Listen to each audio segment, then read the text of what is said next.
I started writing when I was in 8th grade,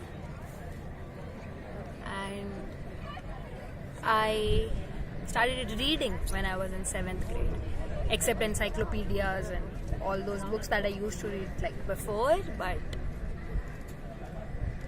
this is a very hard question.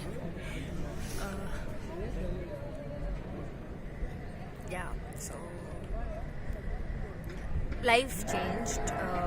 In 8th grade, I came to Hyderabad. I went to Hyderabad, and it was a drastic change because all the people around me were new, and 8th was supposed to be a big class because all of a sudden 7th say 8th. 7th is very childish, is what we used to think, and 8th was a little more adulting.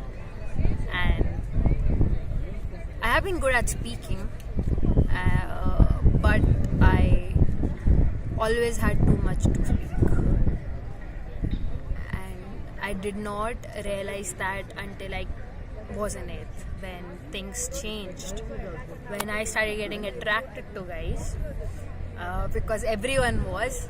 It was mostly peer pressure, and then there were friends, and there was girl drama and teachers and popularity. Too much. It was just too much. It was a very drastic change.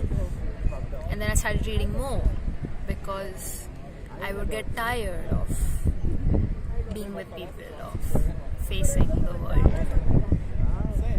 And I wanted to be alone, and there were things I wanted to say out loud, but I could not because I look really strong and macho and whatever you want to say, but I am very human and sensitive, and things matter to me, even though there probably were a lot of rumors that I was blue-blooded or cold-blooded. I like that image of mine. Not that I did not like it, but there was times I just wanted to be warm and let myself be. And in that age, you don't really feel like talking it out to your parents. Or probably it was just me. Even though my parents tried their best to make me comfortable around them, try and talk about things, but you would just always feel that they'll not understand. And I had a best friend, but her opinions about things did not match mine. And when that happens, you think that you're the only. In that age, I was like 13, and that time you feel that everyone's wrong. And when I started feeling that, I found a diary. I thought that this diary understands because it listens. It lets me be. It lets me call it cringe names and not cringe. It lets me cry, it lets me smile and does not judge me. I would never be anything for it. I wouldn't be an object. I wouldn't be the Pihoo Verma. I just would be another human. Only human in its life. And it might sound really weird to the one listening, like on who makes a diary sound like a person, but it was more than that to me. And the first time I wrote a diary was not even for me. I don't know how to feel about that, but that is when I knew that I can hide in it.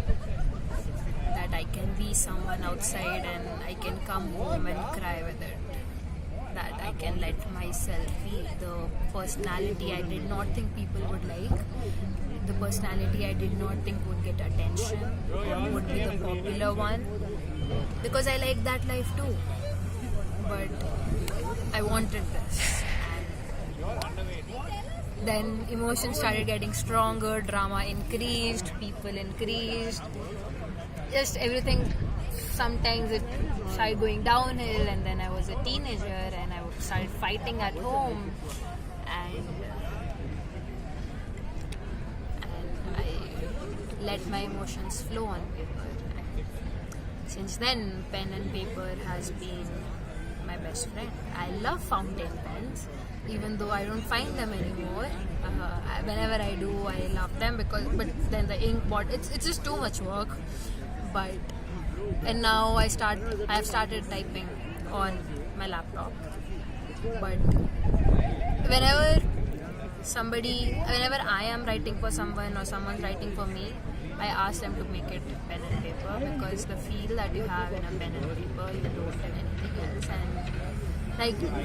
And my blog's tagline was this: "Write to speak the words that can't be spoken." And I've always said this, and I'll keep saying this: there are poems inside me that these pages cannot handle. And I ruined that moment just by not pronouncing it properly. Okay, yeah. There are poems inside me that these pages can't handle. I have too many emotions for my age. I don't know if age even matters, but I don't know if I even write well. I don't know whether I'll ever be able to write well.